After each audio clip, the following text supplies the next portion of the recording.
Everybody, thanks for joining me. My name is David and this is my channel. Today we're going to talk about the only way to get out of pain. And pain, we all know what that feels like. So first, let's talk about what pain is, and I'll plant some seeds and see how it resonates with you. If there's any triggers going on for what I'm saying, you could believe there's some things that possibly need to take a look at and take a look at your belief system and your definitions to make sure. So pain is just simply resistance to the natural self. That's it. It means that you are trying to pull away or turn your magnet towards your actual self, the one self, and therefore pull yourself apart from yourself, which would cause pain. Now, it's always going to come in the form of separation. Think about it. I'm separate from myself. Therefore, the pain is going to come in the body in the form of some kind of separation. It feels like separation. It looks like separation. If you look at all disease, it has a feeling of separation, some type of part of the body attacking the other part of the body.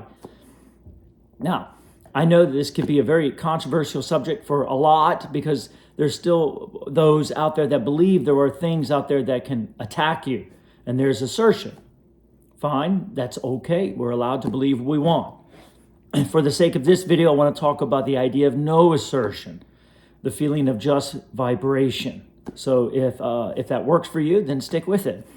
So now there's an idea of moving away from your source. Now, why do we move away from our source? Well, this comes from the understanding of what Jesus called idols. An idol just simply means that this world, there are certain effects or certain creations that we have given meaning to. Now, if you just split that, and I think this is going to make sense, if you split it into two worlds, let's say negative world and let's say positive world. Now, negative world would be, I don't like that, that pisses me off, that's sad, that's fearful. You see, as you look out in the world and we judge, which we have to judge, that's what we do. We came here with a neutral world in order to judge it, in order to receive it back. But if we judge it negatively, then it always means there's something missing. There's something missing from that person. There's something missing from that. There's something missing. And the more you look at negative as negate, something's missing. What is missing? It's missing its holiness. It's missing its love. It's missing its joy. It's missing its peace. Does that make sense? See, the idea of evil from Aramaic meant separation from its source. So when we look at something as evil, it's separate. Notice the story of the devil was, it used to be an angel that was fallen from heaven. Do you see? The apple fell from the tree. It became evil. So you'll see that we kind of got this early on a lot. So this understanding that there's two worlds that you are able to judge or qualify your world with. And you can judge it and qualify it with negate. It's missing something, some kind of lack, some kind of loss. If they're angry, they're missing happiness. You have to look at it that way. If they're no longer with us, they're missing life. You see? If the body is hurting, it's missing health. And the more you kind of see the other side, you'll get this. What is it missing? What is it missing? It's always going to be missing this side. Do you see?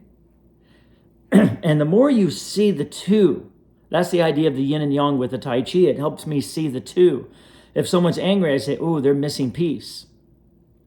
If someone is sad, I say, "Man, they're missing connection."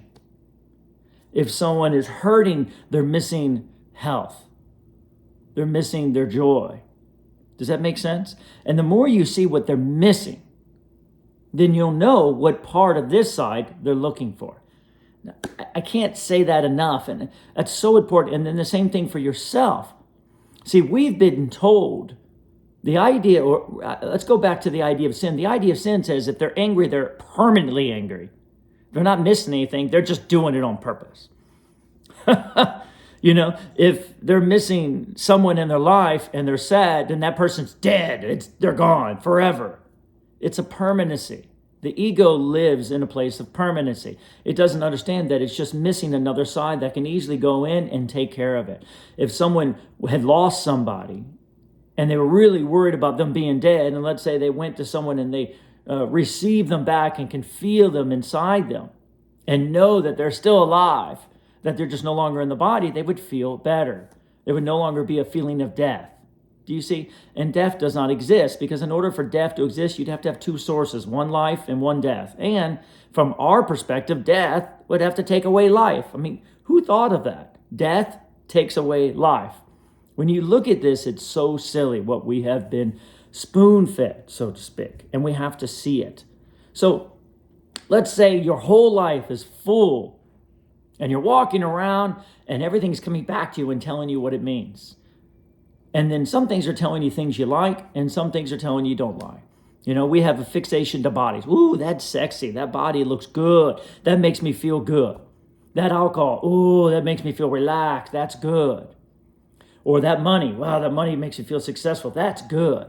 Do you see? Or now, because of that, no money makes me feel bad. Oh, if I don't drink and get that alcohol, I feel like I can't go on. And that body, wow, they're ugly. They don't look very good.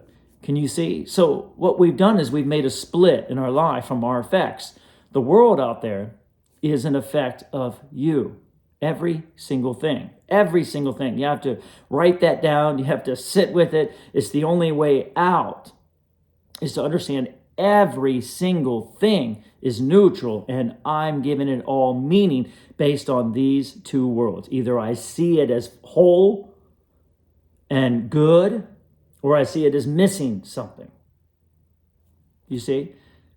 If I don't see it as whole, and I just block out this world, if I only see everything as holy, you see, then I'm going to see both worlds. And I'm going to put the two worlds against each other. You're good, you're bad, you're good, you're bad, you're good, you're bad. That's called duality. Now, if you're sticking with me, then what happens is now as we walk around the world, and every time we get that kickback, which means you have judged something that is not holy, something that is not good. You're looking at it in a way it's missing something. You're going to feel that kickback. Everybody knows what that feels like. That means that now your idol is telling you how to feel. And when you feel that kickback, this is the most important part. You are indeed separating or trying to separate from your source. And that is causing that separation. Never the thing, the person, all of that is neutral. But you have decided to give it meaning in such a way that you can use it to separate from who you are. So therefore you're going to feel like, oh man, that person's ugly. And then you feel it in your mind. You see, now you're separating from your source. You're seeing something that's not true. You're seeing something unholy. Does that make sense? It's missing something. She's missing beauty. But in reality, you're looking at the body, not the soul. The soul can't be missing beauty, but the body supposedly can from your perspective. Do you understand? So the world is effects, but they're all full of these two worlds. And you have to go out and look at this, and you'll see. Walk around the world. Just you don't have to go around a huge major city. Just go out your door and watch what comes back. And he'll tell you, I like that, I don't like that. I like that, I don't like that. I like that, I don't like that. And you'll see these two worlds.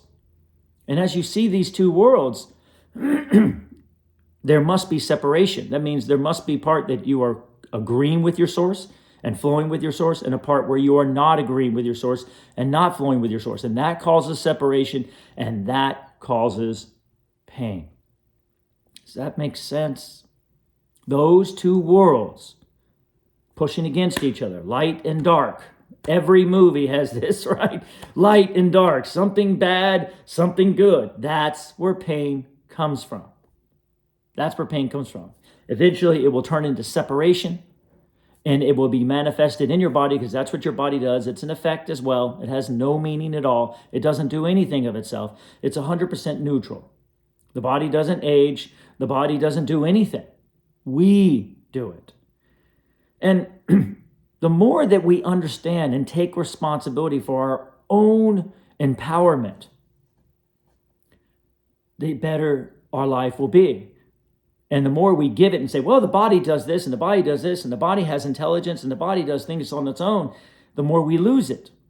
Why would we put ourselves in a body that has more intelligence than us? Why would we put ourselves in a body that we know is going to age and die? These things don't make sense. And the more you look at it, the more you realize it's not true. It is neutral. It's neutral.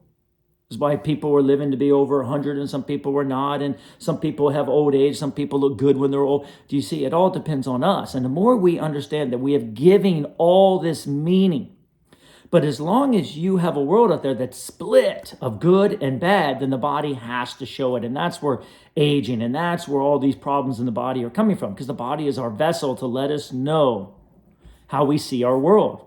And how we see our world is always going to be how we see ourself. Follow? So I've learned that if you want to slowly start changing this concept and realizing that everything, this guy is an effect of me, I get to decide what it is. And I get to decide what it is based on two worlds, based on good, based on connection to my source, or based on bad, disconnection from my source. Does it make sense? Now, I know this is a fun gnome, so it's easy to do, but I look at my pencil and same thing. I get to decide if this based on connection with my source, holy, good, or not connected to my source and bad. Do you understand? And everybody says, Dave, but how do I do that all the time? I can't just walk around the world and qualify every single thing. Well, if you don't, then you will continue qualifying every single thing automatically.